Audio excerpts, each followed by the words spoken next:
কি হয়েছে তোমার? বলো না প্লিজ।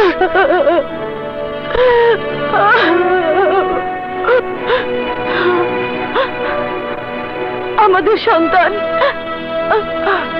সন্তান আর নেই। কি? তুমি তো ওকে দুনিয়াতে আসার আগেই মেরে ফেলেছো।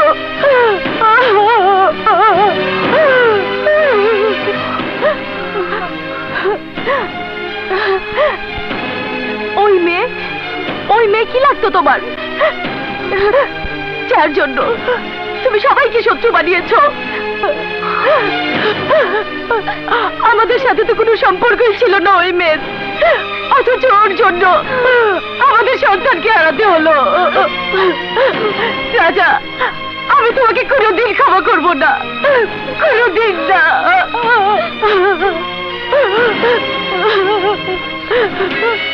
ছেড়ো না আমাকে।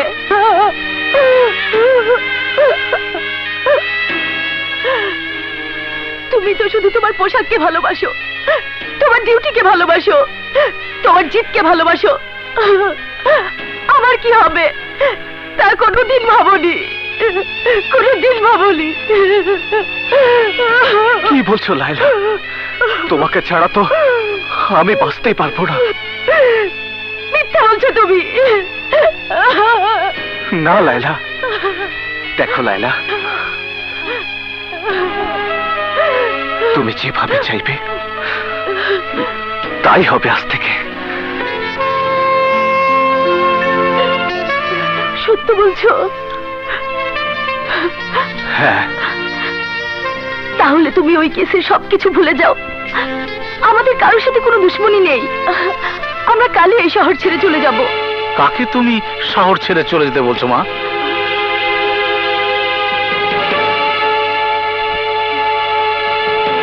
কাকে বলছো? রাজাকে? মা, তোমার তো তোমার স্বামীকে নিয়ে গর্ব করা উচিত।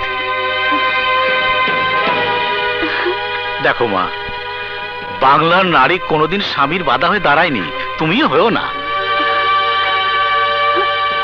তুমি তোমার রাজার শক্তি, রাজার প্রেরণা।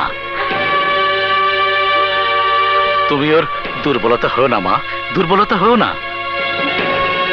মা, একবার ভেবে দেখো, রাজা যদি এই কেস থেকে সরে দাঁড়ায় তাহলে ওই অসহায় মেয়েটির পরিবার কোনো দিন বিচার পাবে না, আর ওই আসগার চৌধুরী আর তার ভাই একটার পর একটা এই অসহায় জনতার উপর অত্যাচার করেই যাবে।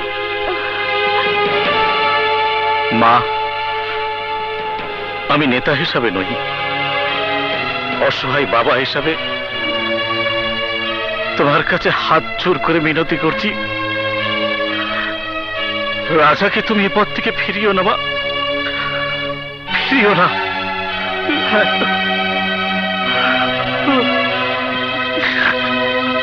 আমার কথা তুমি রাখো মা, এই বৃদ্ধ বাবাকে তুমি ফিরিয়ে দিও না, ফিরিয়ে দিও না।